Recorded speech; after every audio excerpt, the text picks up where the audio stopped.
السلام عليكم، أهلا بكم أحبابي في قناة تحديات الحياة. أهلا بكم في فيديو جديد. وحشتوني جدا من الفيديو اللي فات. الفيديو بتاعنا فيديو تشجيعي، فيديو كده كله طاقة وكله نشاط. سموا بسم الله وصلوا على الرسول عليه أفضل الصلاة والسلام، ويلا نبدأ الفيديو بتاعنا. الفيديو بتاعنا النهاردة مليان أفكار، برضو تحضير وجبة الغداء. يعني هنشوف مع بعض، مش هنحرج الفيديو بتاعنا. زي ما انتوا شايفين انا هنا بجهز او بطحن البهارات بتاعتي اللي انا بستخدمها. انا كل اسبوع بطحن البهارات بتاعتي، بتكفيني اسبوع كامل. يعني انا مش بطحن، انا عارفة الكمية اللي انا بستخدمها في الاسبوع بطحنها. مش بطحن بزيادة، علشان طبعا التوابل المطحونة بتفسد بسرعة، والزيوت الطيارة والرائحة بتاعتها بتروح بسرعة. فأنا مثلا باجي في يوم محدد في الأسبوع، هو اللي في الأسبوع اللي بعده ببتدي فيه إن أنا أطحن. طبعا أنا من أساسيات التوابل عندي الكزبرة، الكمون، الفلفل الأسود. الجرفة طبعا مش بطحنها في البيت، بجيبها مطحونة من بره. بقية التوابل أنا بحب إن أنا أطحنها في البيت. زي ما انتوا شايفين الكزبرة دي اللي أنا كنت جبتها معاكم من السوق في الفيديو اللي فات، اللي هو كان فيه مشتريات من السوق، هسيبه لكم في شاشة النهاية. وبرضو عندي الكمون برضو مشترياه وشايلاه في العلبة، يعني بشتري الكمية اللي بتكفيني فترة، بشيلها في علب التخزين دي. الحمد لله مش بتفسد معايا وبتقعد معايا فترة. انا الكمون لما بجيبه حصى بنجيه وبحش منه اي طينة، اي حاجة غير مستحبة، وبعبيه في العلبة دياتي. بستخدمه على طول واطحنه على طول. طيب لو هو لسه طازة عندي، طبعا انا جايباه جديد وموسم الكمون كان يعني ايه من فترة قليلة، لما بيقدم معايا قبل ما اطحن البهارات بتاعتي في طاسة على البوتاجاز، طاسة يعني تيفال جرانيت تكون مش بتلزج، واوطي النار واديها كده تشويحة او تحميصة للتوابل بتاعتي، بحيث ان هي بجدد فيها النفس، او ان هي الروايح بتاعتها تبتدي ترجع تاني. فنظرا لان التوابل عندي تعتبر لسه جديدة، الكزبرة وكده طازة، فانا ما اديتهاش تحميصة. طبعا انا طحنت ادي كمون. الخلاط بتاعي ده تورنيدو اللي انا عملت لكم عنه ساعة ما اشتريته على القناة، وريته لكم وكده. يعني قلت لكم ان انا قلت رأيي فيه مبدئيا، وهقول رأيي بعد كده. هو بسم الله ما شاء الله كويس خالص، من حيث الدرج، من حيث المطاحن بتاعته، لا بسم الله ما شاء الله عليه. لا كويس، يستحق، وسعره برضو في متناول ايه ال- الايد، يعني مش ان هو مبالغ فيه، وفي نفس الوقت بيديكي جودة كويسة لو انت عايزة خلاط اللي هو شفشق ومطحنة فقط. ماشي. وادي هنا برضو الفلفل الاسود بتاعي، برضو بطحن كمية صغنططة بتاخد معايا الاسبوع. طبعا في الكميات بتاعتي اللي انا بعملها انا عارفة ايه اللي بستخدمه اكتر من مين، فيعني انا عارفة مثلا كمية الكمون هتكون كذا، كمية الكزبرة كذا، يعني على حسب. وهنا برضو قلت اجرب الخلاط بتاعي في الحبهان. انا بحب اطحن الحبهان، بستخدمه في خلطات معايا. انا بشتريه من بره مطحون، بيبقى سعره اغلى من اللي انت بتشتريه حب. فانا بحطه في خلطات، بستخدمه لو اعمل شاي كرك، بستخدمه مثلا مع القهوة في بعض الاحيان. فالحبهان بحبه يكون مطحون عندي، فقلت لما اجرب ان انا اطحنه في المطحنة بتاعتي. حطيت كام فص من الحبهان، وحطيت له ملح. ليه حطيت ملح؟ الملح بيساعد التوابل في ان هي تطحن اسرع، او ان هي تكون ناعمة اكتر. فالحمد لله اتطحن معايا، فرحت خالص هنا ان هو اتطحن معايا، لان فعلا بيبيعولك بره الحبهان المطحون اغلى، وفي بعض العطارين بيكون ضايفين على اضافات تانية. اتفقنا على كده تمام. زي ما انتوا شايفين كده طحنت التوابل بتاعتي كلها، وعبيتها في البرطمانات بتاعتها. انا لما بيفضى معايا، انا بتعامل مع برطمانات التوابل ازاي؟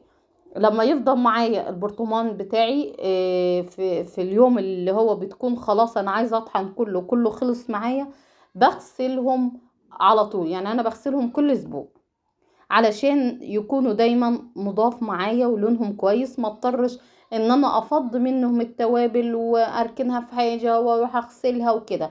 لا، باول باول حتى لما باجي انضف المطبخ تنظيفه عميقه هما بيكونوا معايا نضاف، مش محتاجه ان انا افضي البهارات والتوابل اللي فيهم واغسلهم وارجع احطهم تاني.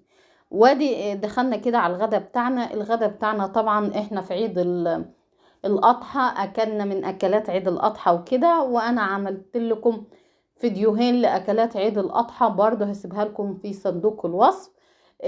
يعني اختصرت لكم جميع الأكلات وبطريقة سهلة وسريعة وحلوة خالص. اللي هي أكلات عيد الأضحى كنا نغير. اشتريت من السوبر ماركت طبق سي فود، يعني عشان اعمله شوربة للعيال. الاولاد بيحبوا الشوربة اكتر من المكونات اللي موجودة في شوربة السي فود. وسمك فيليه ده خالي من الدهون وكده. برضو قلت هعملها جنبيه وهعمل شوية رز وتمام على كده. اول حاجة طبعا انا شوربة السي فود طبعا بتيجي معايا سمك جمبري اللي هو متحش منه القشر ومنضف وتمام، وفي جمبري اللي فيه القشور، وبيبقى محتاج انا بسيب القشور عشان بتدي قيمة غذائية أعلى للشوربة بتاعتي، بس بحوش الكيس الرملي. يعني انتوا لو لاحظتوني ان انا كنت حاشة الكيس الرملي كان على طرف الطبق اللي انا بعمل فيه. وطبعا الشوربة بيكون فيها كم وحدتين كده صبيط، وحدايا كده، اللي هو ده كابوريا، بيكون في اللي هو الصدف ده ولا اسمه ايه، نسيت اسمه مش فاكراه دلوقتي. المهم بيكون الكيس كده عبارة عن او الطبق بيكون عبارة عن كده. وبعمل جنبيه الرز والسمك الفيليه. بتبل السمك الفيليه ازاي؟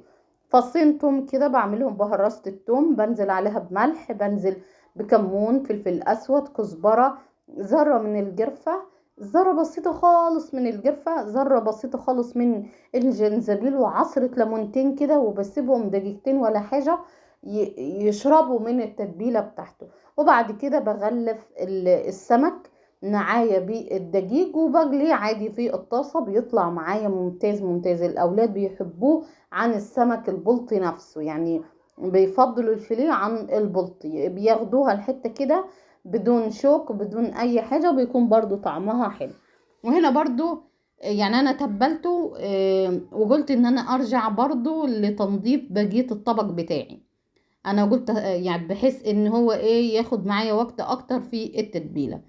يعني انتوا لو لاحظتوا في جانب الطبق بتاعي في اللي هو اكياس الرمل انا هيشاه، وبعد كده هاخدهم تحت الحنفية اغسله حلو خالص، لاني اكيد في رمل في اي حاجة موجودة، اغسلهم غسلة حلوة بحيث ان الشوربة بتاعتي تكون تمام.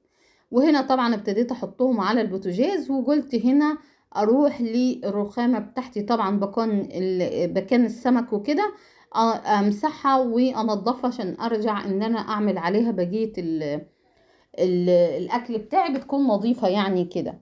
فبقول لكم هنا انا بستخدم بريكس، حلو خالص بريكس في الرخامات، في الحمام، في المسيح الغرف عامة، منظف ومعطر ومطهر. يعني فعلا 10/10 يكفيكي عن استخدامك لمساحيق كتيرة خالص. يعني انا في الاول كنت بشتري كذا مسحوق، لما اشتريت بريكس بيجي بيغنيني عن كتير من المساحيق. طبعا هنا ابتدي نرغي الرخامة بتاعتنا ونعملها رغوة كده حلوة.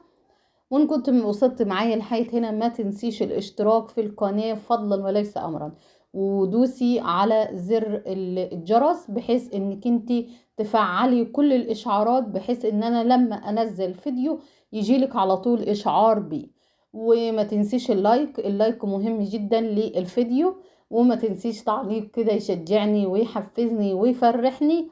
وما تنسونيش كده من انكم تشيروا القناة لكل او الفيديوهات لكل احبابكم وكل اصحابكم، عشان قناتنا وعيلتنا الكبيرة تكبر مع بعضين. طبعا هنا الرغاوي والتعقيم وكده بالنسبة للرخامة، وبعد كده نرجع نعمل شغلنا عليها عادي، يعني في منتهى ايه كده السهولة. طبعا هتقولي لي انتي جبت مقطع من الشوربة وهي محطوطة. انا مهدية النار وسايباها بدون زيت بدون سمنة ولا اي حاجة مع نفسها كده. بتاخد لون، اول ما تلاقي لونها اتغير وبيجي اورنج يبقى كده تمام معايا. الجمبري او الكابوريا اللي موجودين في الشوربة بتاعتي ابتدوا خلاص يخشوا في السوا. هنشوف احنا دلوقتي تفاصيل الشوربة، وهعملها معاكم بطريقة حلوة خالص وبطريقة مميزة. وانتظروا معايا لاخر الفيديو هتشوفوا السفرة اللي انا عملتها للاولاد. يعني هي حاجات بسيطة. طبق شوربة صغنطوط، سي فود صغنطوط مع شوية الرز مع طبق الطحينة. طبعا انا قلت لكم ان الطحينة بعملها في البيت مش بشتريها، ان بره بيجي غالية خالص وفي منتهى السهولة خالص. ان شاء الله باذن الله ابقى انزل لكم. انا نزلتها عندي في القناة مع فيديو تاني او مع حاجة تاني كانت تفريزات او كده، ممكن انزلها لكم لوحديها، بحيث ان فعلا فعلا فعلا هتستفيدوا من عمل الطحينة في البيت ومش هتكون غالية خالص. شوية سمسم ربع كيلو هيديك برطمان كبير. انت هتطلعي هتجيبي الربع كيلو من بره بمبلغ وقدره. طبعا هنا رجعنا للشوربة بتاعتنا وابتدى لون الجمبري والكابوريا بيتغير، يبقى خلاص هما كده دخلوا في ايه في سوا. انا ما ضفت الزيت ولا ضفت سمنه ولا اي حاجه، انا نار هاديه وابتديت ايه اشوحهم كده تمام. اول ما تشوف اللون الاورنج يبقى خلاص هما دخلوا في ايه سوا. وهنا طبعا نزلت معاهم ببصلايه حمرا كده حلوه بتتشوح معاهم. انا بحاول ان الشوربه بتاعتي تكون فيها خضار وفيها عناصر غذائيه، بحيث انا بقول لكم ان الاولاد بيحبوا يشربوا الشوربه نفسها اكتر من اللي فيها، وفعلا هي بيكون طعمها جميل خالص.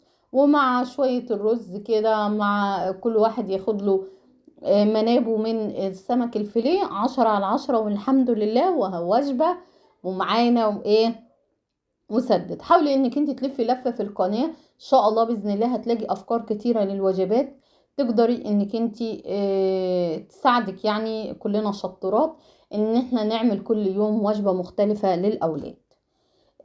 يعني انا بحاول ان انا الاسبوع بتاعي بقسمه بحيث ان كل يوم تكون وجبة مغذية للاولاد وفي نفس الوقت سعرها مش مكلف وعلى كد الايد. ماشي. زي ما انتوا شايفين طبعا ادي اللي هي اللي معايا الشوربة شوحتها، نزلت عليها بفلفل الوان احمر اصفر، لو في اخضر حطي بس انا ما كانش معايا اخضر، وجزراي جزر طبعا انا مفرزاه وكده مع بعضيهم. ونزلت بالمية طبعا. انزلي بثمرة طماطم مقطعة. انا يعني انا نسيت وضفت المية بس هضيفها بعدين، فانتي انزلي بثمرة طماطم مقطعة هتدي لون حلو كده خالص معاكي للشوربة. وطبعا احنا هنتجل الشوربة بتاعتنا دلوقتي، استنوا وهتشوفوا احنا هنتجل الشوربة بتاعتنا وهيكون الشوربة 10 على 10. وهنا برضو هنضيف معانا هضيف انا معايا كده هي ليمونة صغيرة غسلتها كويس وعصرتها وسبت الليمونة نفسها في الشوربة، برضو بتديها نكهة حلوة وبتحوش اي زفرة ولا اي حاجة وحشة. ضفت الفلفل الاسود وذرة من الكركم وكمون، هي دي يعني وذرة من القرفة صغنططة. وكده هسيبها تغلي غلوتين 3 4 مع بعض. وهنا بعمل ايه، حطيت معلقتين من الدقيق عليهم كوباية من اللبن واقلبهم كويس وهضيفهم للشوربة بتاعتي. وبعد اللبن بتغلي غلوتين احلى شوربة هتضوجيها فعليا، طعمها حلو خالص. وهتشربوها الاولاد بيشربوها كده من معلقة وياكلوا شوية رز من اللي احنا عاملينه وتمام. انا عملت لهم رز ايه عشان انا في الفيديو ده ما جبت لكمش الطريقه بتاعته عشان هيطول. انا عملت لهم الرز المصري العادي بس عملته بطريقه حلوه وفعلا فعلا والله جربيه طعمه حلو. بصلايه مقطعاها مكعبات شوحتها، ضفت على طبعا في زيت في الحله، بصلايه قطعتها مكعبات شوحتها، بعد كده ضفت عليها فلفل الوان وفلفل اخضر وقلبتهم مع بعض. ولو عندك مثلا سنة جزر حطي سنة جزر وتقلبيهم كده مع بعضيهم. وبعد كده نزلت بالارز المصري بتاعي ورحت مقلباه كده كويس مشوحاه معاهم. وبعد كده ضفت معايا ذرة من الكركم، ذرة من الكاري، وبهارات الارز اللي هي بيكون لونها اصفر دي عند العطار هتقولي له بهارات رز. مش عارفة هي رز ايه، رز مبهر، رز مش عارفة. ساعتها اشتريته قلت له ايه. وبيطلع معاكي رز طعمه يعني حكاية حكاية حكاية. انا عندي الاولاد بيخلصوا الحلة كده. مش عارفة رز، بهارات رز بسمتي، بهارات رز مبهر، حاجة زي كده يعني. هو بيكون لونها اصفر فبتساعد الكركم والكاري في ان لونها بيكون ايه، اصفر كده، وبتدي برضو طعم حلو خالص معايا للرز. وطبعا الرز بضيف عليه المية عادي مش شوربة، مية عادية بكون طبعا غلياها علشان الرز معايا. وبياخد غلوتين واوطي النار وتمام. وادي السفرة بتاعتنا عبارة عن الرز بتاعنا بسم الله ما شاء الله، اللي في الطبق الصغير دي شوربة السي فود بسم الله ما شاء الله عليها. وادي الطبق الكبير برضو شوربة والاشياء اللي كانت في الطبق بتاعي. وكده تمام، والف هنا عليكم.